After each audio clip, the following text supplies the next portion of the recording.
আসসালামাইকুম। BD investor কনসালটেন্টের পক্ষ থেকে সকল বিনিয়োগের স্বাগত জানাচ্ছি। বরাবর মতোই আজকে শেয়ার বাজারের পজিটিভ দিক আমরা লক্ষ্য করেছি। 21.2 পয়েন্ট নিয়ে শেয়ার বাজার আজকে পজিটিভ ছিল। 230টি শেয়ার গেইনের মধ্যে ছিল, 119টি শেয়ার লসে ছিল এবং অপরিবর্তিত অবস্থায় ছিল 74টি শেয়ার। এটা আসলে বড় খবর নয়। বড় খবর হচ্ছে শেয়ার বাজারে উচ্চ ঝুঁকিপূর্ণ একটি জায়গা, আপনারা সবসময় এটা দেখে এসেছেন এবং ফ্লোর প্রাইস ওঠার পরে শেয়ার বাজারে কারেকশন চলছে। এই কারেকশন চলমান থাকবে। আর যে পজিটিভ অবস্থান দেখছেন, এই পজিটিভ অবস্থা মানেই যে শেয়ার বাজার ভালো হচ্ছে এমনটি আপনারা মনে রাখবেন না, অবশ্যই সতর্ক থাকবেন। আমরা আশা করি আপনাদের বিনিয়োগটি নিরাপদ হোক। আজকে শেয়ার বাজারের যদি আমরা একটু লক্ষ্য করার চেষ্টা করি, শেয়ার বাজার পজিটিভ হওয়ার পেছনে আজকের বিনিয়োগ বা কিছুটা আমরা যদি দেখেন, লেনদেনের পরিমাণটি বেড়েছে। গতদিনের লেনদেনের পরিমাণটি ছিল, আমরা যদি দেখি 477 কোটি টাকা, সেইখান থেকে আজকে লেনদেন হয়েছে 560 কোটি, মানে 69 কোটি টাকা। এবং উইকলি যে আমরা যদি আপনার এভারেজ খেয়াল করি, গত সপ্তাহের সেই এভারেজ অনুযায়ী বা গত 7 দিনের এভারেজে 518 কোটি টাকার এভারেজ ছিল। অর্থাৎ আজকে আমরা বরাবরই বলতে পারি যে লেনদেনের পরিমাণটা কিছুটা ভালো হয়েছে। এর কারণ আছে, কারণ গত কয়েকদিন যাবৎ আমরা বেশ কয়েকদিন বা তিন দিন যাবৎ আমরা দেখেছি শেয়ার বাজারে নেগেটিভ ছিল, সেখান থেকে একটু পজিটিভ হয়েছে, আবারও নেগেটিভ দিকে যাওয়ার সম্ভাবনা রয়েছে। তবে আমি আপনাদেরকে মাঝে বলার চেষ্টা করব এমন কিছু শেয়ার নিয়ে কথা, যে শেয়ারগুলো আসলে কিছুটা ভালো হওয়ার সম্ভাবনা দেখা দিচ্ছে বা কারেকশন প্রায় শেষ করেছে, কারেকশন শেষ করে সেই জায়গা থেকে আবারও উপরের দিকে যাবে, এমন কিছু শেয়ার নিয়ে যেগুলো টপ 20-র মধ্যে রয়েছে বা গেইনারের মধ্যে রয়েছে। সেই শেয়ারের মধ্যে প্রথমে ইসলামী ইন্স্যুরেন্স নিয়ে কথা বলতে চাই। চলে যাচ্ছি ইসলামী ইন্স্যুরেন্সের সরাসরি চার্টে। আমরা টেকনিক্যাল অ্যানালাইসিস দেব। এই অ্যানালাইসিসটা থেকে আপনারা এটা খেয়াল করবেন। আমরা একটি মান্থলি চার্ট প্যাটার্ন যদি আমরা এটা নিয়ে আসি, সেই ক্ষেত্রে আপনারা একটু লক্ষ্য করতে পারেন। সেটা হলো যে শেয়ার বাজারে আপনার গত 2023 সাল, 24 সাল বা আপনার হচ্ছে যদি আমরা যদি অ্যাটলিস্ট ধরি যে 2000, আমরা একটা চিহ্ন নিয়ে আসি, আমরা এখানে ধরলাম 2021 সাল থেকে শুরু করে অদ্যবধি, অর্থাৎ আপনারা যদি একটু লক্ষ্য করেন 2021 সাল থেকে শুরু করে সর্বনিম্ন 31 টাকার প্রাইজে ছিল, আজ থেকে আপনার 2021 সালের। এরপর থেকে কিন্তু শেয়ারটা 40 টাকার একটা লেভেল, আপনারা যদি একটু লক্ষ্য করেন 40 টাকার লেভেলটাকে সবসময় মেইনটেইন করেছে, সেখান থেকে এখন 46 টাকায় রয়েছে এবং সর্বোচ্চ প্রাইস 80 টাকা পর্যন্ত উঠেছিল। অর্থাৎ এই শেয়ারটা কিন্তু মোটামুটি বলা যায় যে আপনার যে একটা সময় গেমলিং হয়েছে, সেখানের কারেকশন হয়েছে, সেখান থেকে বেশ কারেকশন হয়ে 40 টাকার লেভেলে উঠেছে, সেখান থেকে আবার 60 টাকার লেভেলে উঠেছে, আবারও 40 টাকার কাছে এসেছে। তো শেয়ারটা মোটামুটি কারেকশন হয়েছে, আবারও হয়ে সামনে এগিয়ে যাওয়ার একটা অবস্থান তৈরি করেছে বলে আমি মনে করি, বা আমাদের অ্যানালাইসিস যেটা বলছে। তো সেখান থেকে যদি আপনারা এই শেয়ারটা নিয়ে কাজ করেন বা শেয়ারটাতে বিনিয়োগ করেন এবং লেন্দি প্রসেস, যে এখন 40 টাকা 45 টাকার মধ্যে কিনতে পারলে 50 টাকা 60 টাকার লেভেলে বা 55 টাকার লেভেলে একটা সময় সেল করার মতো করতে পারেন। তবে 50 টাকার লেভেল পর্যন্ত আপনারা একটা আশা রাখতে পারেন। এটা একটা কারেকশন হয়ে যায় শেয়ার। তো এটা যে হবেই এমনটি কিন্তু আসলে না, এমনটি কিন্তু আমরা বলতে পারি না, হতে পারে, নাও হতে পারে।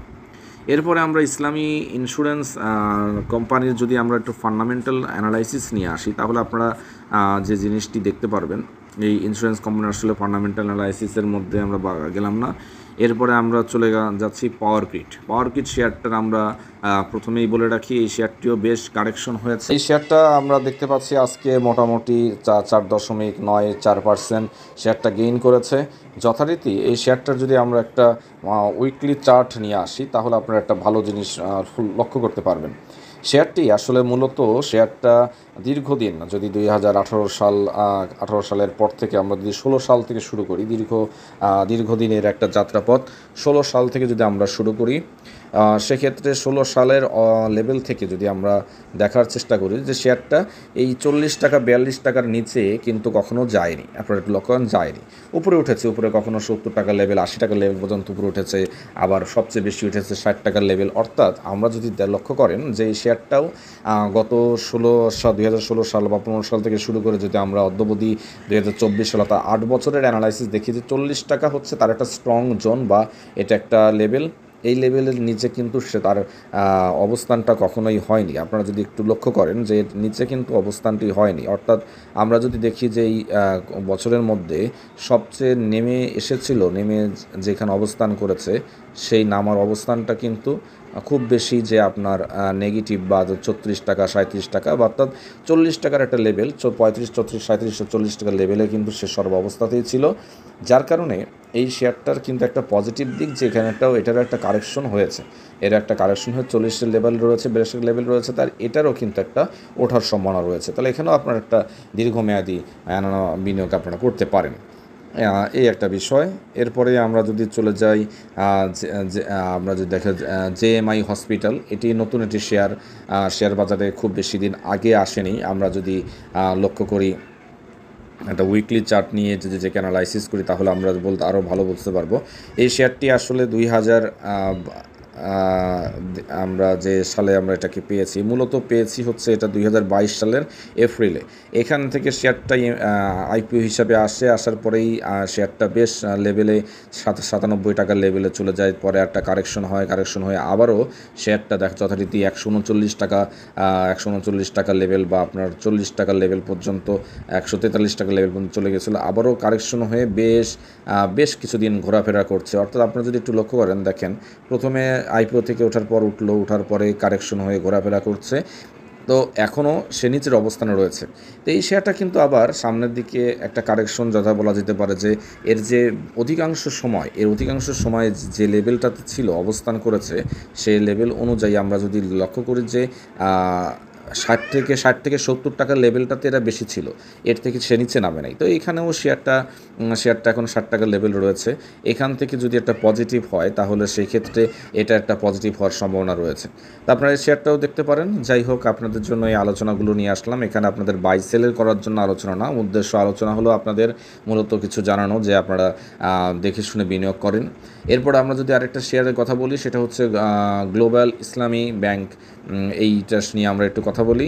এই শেয়ারটারও আমরা যদি বলি যে এই শেয়ারটাও আপনার যে অবস্থানটা কাজ করেছে এখন 7 টাকা 60 পয়সায় রয়েছে, এই শেয়ারটাও কিন্তু আসলে 10 টাকার লেভেল একটা সময় ছিল। আমরা যদি আপনার এই শেয়ারটার 10 টাকার লেভেলে ছিল, আমরা একটা উইকলি চার্ট নিয়ে আসি, আরও বিস্তারিতভাবে আমরা একটা অ্যানালাইসিসটা করি। বরাবরের মতো এই শেয়ারটা যে আপনার একদমই যদি বলি যে একদমই নতুনভাবে শেয়ারটা আইপিও হিসাবে প্রথমের দিকে আসে 2000 কত সালে আসে এটা আমরা একটু দেখে নেই। এটি মূলত আইপিও হিসাবে আসে হচ্ছে 2022 সালে আসে। সেইখান থেকে কিন্তু এটার অবস্থান 8 টাকা বা আমরা যদি বলি যে 10 টাকা সর্বোচ্চ লেভেল পর্যায়ে ছিল, তারপর আবার কারেকশন হয়ে এখন অবস্থান যেখানে করছে সেটা হচ্ছে 7 টাকা 60 পয়সায়। অর্থাৎ এই শেয়ারটাও কিন্তু দেখা যাচ্ছে যে খুবই কম দামের শেয়ারের মধ্যে একটা কারেকশন শেষ করে একটা অবস্থানের মধ্যে রয়েছে। তবে এই শেয়ারটার আপনাদের লক্ষ্য রাখতে হবে, শেয়ারটার আপনাদের ফান্ডামেন্টাল একটু অ্যানালাইসিস দেখা দরকার। ক্যাটাগরির দিক দিয়ে এই শেয়ারটা কিন্তু এই ক্যাটাগরির শেয়ার। এই শেয়ারের আপনার এনএভি ভালো অবস্থানের মধ্যে রয়েছে। ইপিএসও যদি আপনারা লক্ষ্য করেন, ইপিএসের পরিমাণ আমরা ভালো দেখছি, এইগুলো রয়েছে। অর্থাৎ এই শেয়ারটা আপনার বিনিয়োগযোগ্য, এই শেয়ারটা সামনে ভালো হতে পারে। তো যাই হোক, আপনাদের এই আলোচনাগুলো বাই বা সেলের উদ্দেশ্য নয়, আমরা কিছু শেয়ার নিয়ে আলোচনা করছি। এছাড়া আরও রয়েছে বিডি ওয়েল্ডিং বাংলাদেশ, এটা অবশ্য যদিও জেড ক্যাটাগরির শেয়ার, এই শেয়ারটাও বেশ কারেকশন হয়েছে। চলতি বছরের এই শেয়ারটি যদি আমরা লক্ষ্য করি, এই শেয়ারের অবস্থান ছিল আপনার 30 টাকার লেভেলে, সেখান থেকে কারেকশন হয়ে বা ফ্লোর প্রাইস ভেঙে শেয়ারটি 17 টাকা 80 পয়সা লেভেল রয়েছে। এবং এই শেয়ারটারও যদি আমরা অ্যানালাইসিস করি, মান্থলি অ্যানালাইসিস করি, সে তুলনায় দীর্ঘদিন যাবৎ একটা লেভেলে কিন্তু রয়েছে যে এই যে লেভেলটা, যে 17 টাকার লেভেল বা এই যে লেভেলটা, এই লেভেলটাতে তারা থাকে, এখান থেকে উপরে ওঠার সম্ভাবনাও কিন্তু আছে। তো যাই হোক, এগুলো সম্ভাবনাময় শেয়ার, হতে পারে নাও হতে পারে, তবে আপনাদের সাথে আলোচনাগুলোর সাথে আপনারা দেখবেন এবং একটা মিলিয়ে নেওয়ার চেষ্টা করবেন। তবে সর্বশেষ আপনাদের কাছে বলে রাখি, শেয়ার বাজারে আজকের পজিটিভ মানেই পজিটিভ নয়, শেয়ার বাজারে আরও কারেকশনের দরকার রয়েছে, শেয়ার বাজারে আরও কারেকশন হবে এবং এই কারেকশনটা চলমান থাকবে।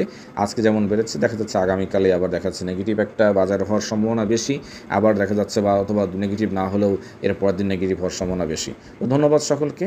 শেয়ার বাজারে আপনাদের জন্য শুভকামনা রেখে এবং জেনে বুঝে বিনিয়োগ করুন, এই প্রত্যাশা রেখে আপনাদের জন্য আজকের আলোচনা শেষ করছি। ধন্যবাদ সকলকে। আসসালামু আলাইকুম।